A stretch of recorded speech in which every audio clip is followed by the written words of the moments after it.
a gente, mais uma vez, ele que é ginecologista obstetra, Dr. Domingos Mantelli. Tudo bom, Carol? Bem-vindo. Tudo ótimo, estava com saudades. Também. A gente só se vê pelas redes sociais agora, não é? Trabalhando para que eu vejo, você tá madrugando. Estamos virando noite Meu no consultório. Deus, doutor Domingos. Tá Mas olha que corrida. coisa boa. E tá aqui ao vivo para tirar e esclarecer muitas dúvidas, porque de fato a informação, gente, é sempre o mais importante. É importante. Pediram muito pra gente falar a respeito da endometriose, porque tem muitas dúvidas, principalmente quando a gente se refere à infertilidade, tem aí ainda esta ligação com endometriose. Eu vou colocar umas perguntas que a gente separou, mas eu já queria começar por aí. De fato, hoje, a endometriose é considerado um grande, maior problema ligado à infertilidade? Olha, eu não diria que é o maior problema ligado à infertilidade, mas ela tem uma contribuição. Mas, por incrível que pareça, há alguns anos atrás, achava-se que a endometriose era uma das grandes responsáveis pela infertilidade. Hoje, nós sabemos que apenas 1/3 das mulheres que têm endometriose podem cursar com infertilidade. Tá. Então, é possível, sim, engravidar tendo endometriose. A endometriose ela é um fator de dificuldade, muitas vezes, não de esterilidade. Eu gosto muito sempre de esclarecer isso. Infertilidade é diferente de esterilidade. Infertilidade é dificuldade para engravidar ou de manter uma gestação. Já a esterilidade é aquela mulher, por exemplo, que retirou o útero, ela não pode mais engravidar. Perfeito. Então a endometriose, sim, tem um fator, pelo menos 1/3 das mulheres que têm endometriose cursam com problemas, com dificuldades para engravidar. E que não é, então, esterilidade, então, ela pode ter tratamento. E ela pode ter tratamento e pode levar uma gestação adiante. Uma coisa que a gente tem que ter em mente que não é só dificuldade. As mulheres que têm endometriose muitas vezes pensam assim, eu vou fazer, não consigo engravidar, estou há anos tentando, vou fazer de repente uma fertilização in vitro para conseguir engravidar. Só que muitas vezes a endometriose, mesmo numa fertilização, pode fazer com que a fertilização não dê certo. Entendi, perfeito. Porque ela é uma doença inflamatória. Então, a mulher que tem indicação de fazer uma fertilização, muitas vezes vale a pena tratar a endometriose antes de partir para a fertilização. Primeiro ela trata, depois ela faz a fertilização. A chance da fertilização dar certo acaba sendo muito maior. Tá aí. Vamos começar com uma perguntinha, então. Já perguntas do público no @VocêBonitaTV. Tem um caso, inclusive, que a gente quer comentar de uma blogueira que fez um post um pouco polêmico. Lembrando que ela não é paciente do Dr. Domingos, mas a gente vai comentar aí, porque a foto chamou muita atenção. Já. Na tela, então, primeira perguntinha. Olha lá.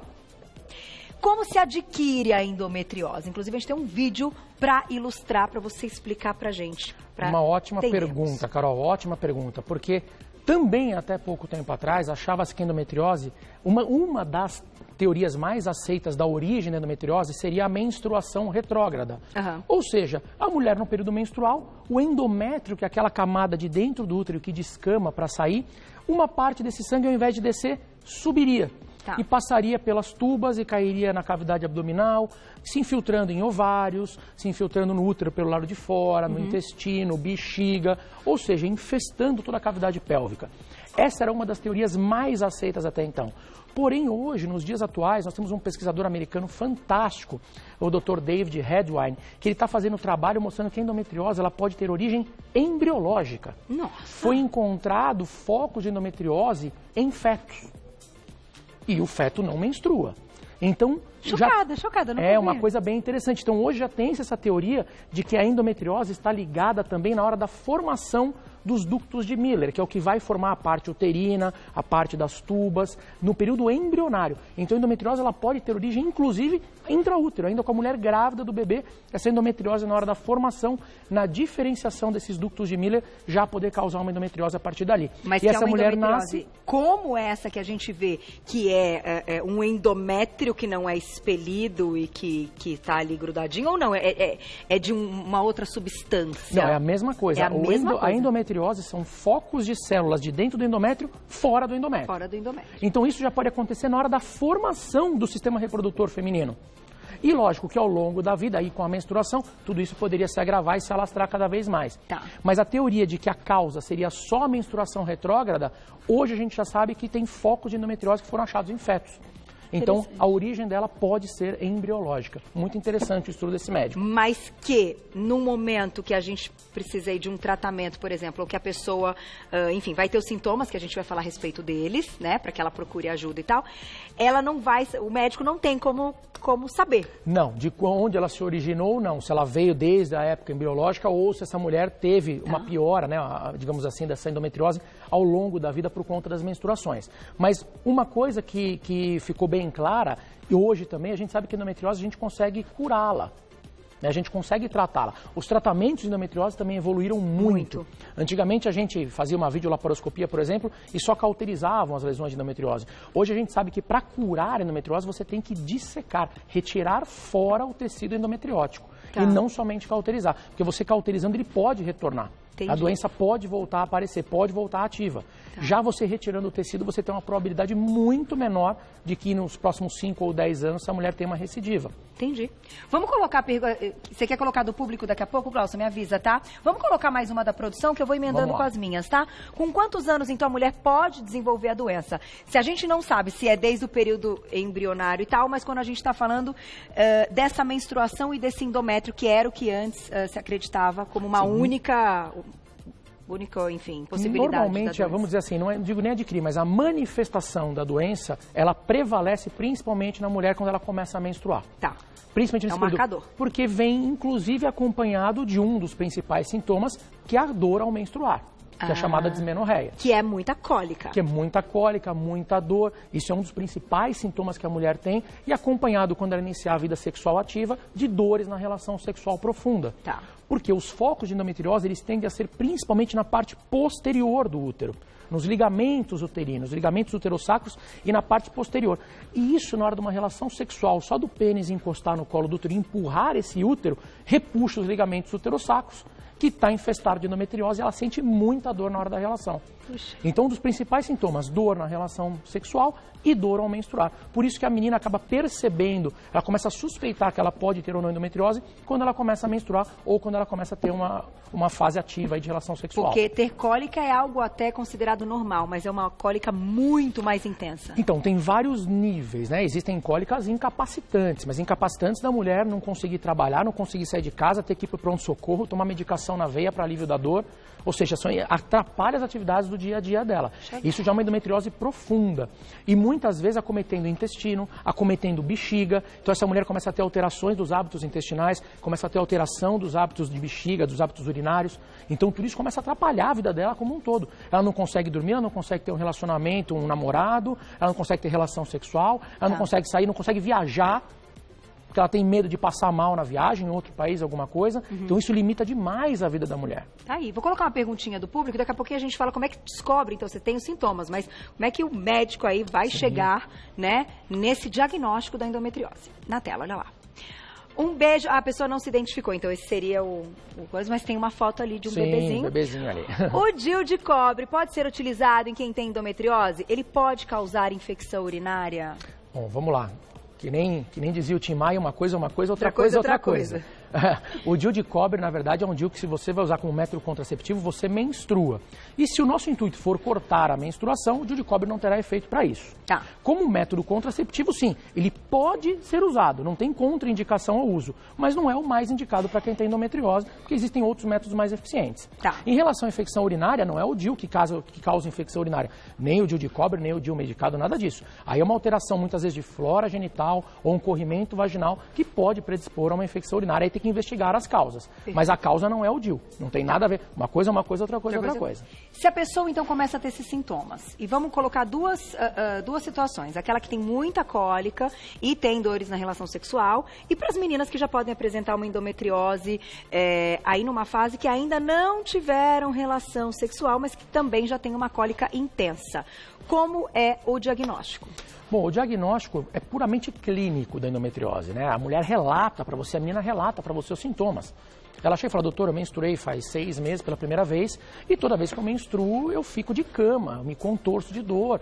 Isso me atrapalha, não consigo ir para a escola, não consigo estudar. Então o diagnóstico é clínico, você já suspeita daí. Tá. E aí é claro que os exames complementares vão ajudar. Então uma ultrassonografia, uma ressonância pélvica, muitas vezes um marcador do CA-125, que é o chamado marcador tumoral, que ele tende a se elevar nas mulheres que têm endometriose em fase ativa. Então exames de sangue acabam ajudando bastante. Então nós temos como nortear através de um diagnóstico clínico e complementar com os exames adjacentes que a gente consegue fechar o diagnóstico. E a gente fala que o padrão ouro, né, para investigação de endometriose seria a videolaparoscopia, que no caso você vai entrar com uma câmera no abdômen, você vai visualizar as lesões. Tá. Mas ele, na verdade, seria o padrão ouro para diagnóstico e para o tratamento. Porque se você já está lá dentro, você já pode já agendar e, bom, via lesão, já vou tratar, já vou ressecar a lesão. Já que vai fazer o procedimento, que é algo feito em hospital. É algo feito em hospital, sob anestesia, é uma cirurgia. A videolaparoscopia, ela é uma cirurgia, mas é um padrão ouro para que você tenha a certeza que é uma endometriose. Porque no frigir dos ovos, a gente só vai ter certeza que é uma endometriose quando eu tirar aquela lesão e mandar para uma análise anatomopatológica. Que aí vai vir descrito focos de endometriose. Porque aí eu pode sei ser uma outra coisa. Pode ser alguma outra coisa, exatamente. Que está ali, entendi. Num primeiro momento parece endometriose, mas depois da análise... A gente fecha um diagnóstico, faz um tratamento, mas a certeza só vem com o anátomo-patológico. Tá aí. Perguntinha, então, na tela. Quanta informação que nova, que né, é fantástico. Mulher morre de endometriose? Pode ter algum caso aí? Mulher não morre de endometriose, mas ela pode morrer com a endometriose, né? Porque a endometriose ela pode ter as suas recidivas, ela pode ter ao longo da vida uma série de situações, mas a tendência, aí que vem a parte boa, quando ela entra na menopausa, deixa de menstruar, a tendência é, com a diminuição dos hormônios, os ovários parando de funcionar, a endometriose regredir e ela não ter mais uma atividade intensa da doença. Então, se ela já fez um tratamento ao longo da vida reprodutiva, a tendência é que na menopausa ela fique tranquila. Quando a gente fala de prejuízos de ter endometriose e não tratá-la, seriam essas dores nas cólicas, incapacitantes, que isso diminui a qualidade de vida, né? Um desconforto muito forte. E para a mulher que quer engravidar, uma possibilidade de infertilidade, como você contou. Exato. Tirando esses dois fatores, ela pode conviver com uma endometriose. Ela pode conviver com endometriose. Acho que a pergunta que ela quis dizer foi assim, a endometriose, por exemplo, pode virar um câncer? Um câncer. Não vai virar um câncer, são doenças completamente distintas. Então ela não vai morrer por causa da endometriose. Tá. Só que a endometriose ela pode ser sim um fator muito incapacitante se não tratada adequadamente. Tá aí, daqui a pouquinho nós vamos contar o caso da blogueira, vamos botar a foto para vocês. Vocês vão ver por que virou aí uma polêmica, vamos entender. Ela não é paciente do Dr. Domingos. Nós vamos só entender se é possível algo com aquela imagem que foi postada. Na tela, então, perguntinha do público, olha lá. Um beijo, Lilian, obrigada. Qual a relação da alimentação com a endometriose? Excelente pergunta, cara do Você Bonita, essa pergunta, né? Exatamente. Bom, a alimentação, ela ajuda como um todo sempre. Alimentação, atividade física, hábitos de vida saudáveis no geral, tende a ajudar, sim, ao alívio das cólicas, ao alívio das dores. Então, a própria atividade física ajuda. Só que a gente entra muitas vezes num conflito. A mulher, ela tem dor e ela não consegue ir para uma academia. Ela quer ir para a academia, ela quer exercer uma atividade física, porque ela sabe que vai melhorar, mas a própria dor a incapacita disso. Uma alimentação saudável é muito mais fácil de você conseguir no dia a dia. Mas nem sempre a mulher que tem endometriose, ela tem ânimo, ela tem forças de ir para uma academia. Você comentou que é uma doença inflamatória. Então, por exemplo, ômega 3, uma alimentação com alguns itens anti-inflamatórios pode ajudar. Exatamente, ajuda e ajuda bastante. Da mesma forma que uma alimentação completamente desregrada, com disruptores endócrinos, que a gente chama, que são corantes, alimentos processados e tudo mais, isso tende a piorar ainda mais o quadro de dor. Então, a alimentação saudável ajuda sim. Vai resolver o problema? Vai tratar, vai curar a doença? Não. Ela vai ser um coadjuvante no tratamento, vai ajudar bastante. Digamos que a qualidade de vida desta paciente melhora muito, bastante. E ela conseguindo ir para uma academia, aí mais ainda. Muito bom. Mais perguntinha aqui, que agora é da nossa ou do público? Então vamos lá, vamos falar da blogueira, minha diretora que decide a ordem dos negócios aqui. Vamos lá, eu vou colocar uma foto na tela para vocês e eu vou ler aqui as informações que eu tenho a respeito deste assunto. Ali é uma barriguinha de um jeitinho, ali é uma barriguinha de outro jeitinho. Então a blogueira australiana Tessie Kouzoukas, acho que seria isso, postou a foto no seu Instagram. A primeira foto é de 3 semanas após o rompimento de um cisto da endometriose. Cisto da endometriose, doutor Domingos vai dizer o que significa isso. A segunda é depois de tomar a medicação e ela tem 27 anos. Bom, chamou a atenção porque é uma barriga aí já de uns 4, 5 meses de gravidez, dependendo, né? Tô magrinha, é uma barriga de 4, 5 meses de gravidez. Doutor Domingos, que história é essa? Como é que é isso? A endometriose, ela pode, como eu disse, se infiltrar pela cavidade pélvica e se instalar em qualquer lugar. E muitas vezes, um dos lugares mais comuns, ela se instalar no ovário. Quando ela se instala no ovário, muitas vezes o ovário faz o quê? Com um mecanismo de defesa, começa a englobar aquela lesão, encapsular aquela lesão. E aquilo vira o chamado endometrioma. A gente fala cisto, mas na verdade é um tumor ovariano de endometriose, chamado endometrioma. Então não é que ele virou um câncer ou um tumor. Não, ele é benigno, não é um... A gente fala tumor, tudo que cresce é tumor para a medicina. É uma tumoração ovariana cujo conteúdo são células de endometriose. E ele tem conteúdos císticos, ou seja, conteúdo líquido dentro. E um líquido altamente inflamatório. E se esse cisto vai crescendo, chega uma hora que ele rompe. E quando todo esse conteúdo líquido, cheio de tecido endometriótico, altamente inflamatório, cai na cavidade pélvica, é uma dor horrenda. É uma cirurgia que tem que ser feita de emergência. Essa mulher vai para o pronto-socorro, num quadro de abdômen agudo, tem que ser operada às pressas para poder fazer toda a remoção, tanto desse tecido endometriótico, quanto uma limpeza dessa cavidade abdominal. Então a primeira, vamos colocar a foto de novo, tá aqui atrás. Esta foto é uma foto deste cisto rompido. Possivelmente isso aí deve ser logo num pós-cirúrgico.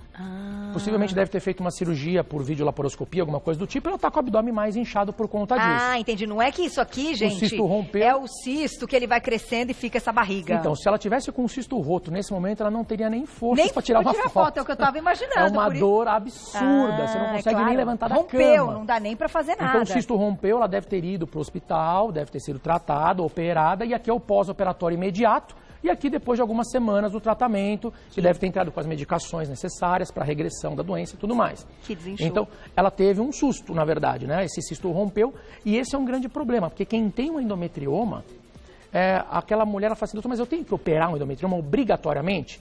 Fala assim, não é que você tem que operar obrigatoriamente, porém a gente tem um grande problema. O endometrioma, ele pode ser uma bomba relógio. Vou programar minhas férias, vou viajar ano que vem. Imagina, ele... Deus me livre, ele rompe no meio de uma viagem internacional. Nossa. É igual ter crise acabou com a renal sua viagem. Exato. Então é uma coisa que você tem sim que se programar para tratar.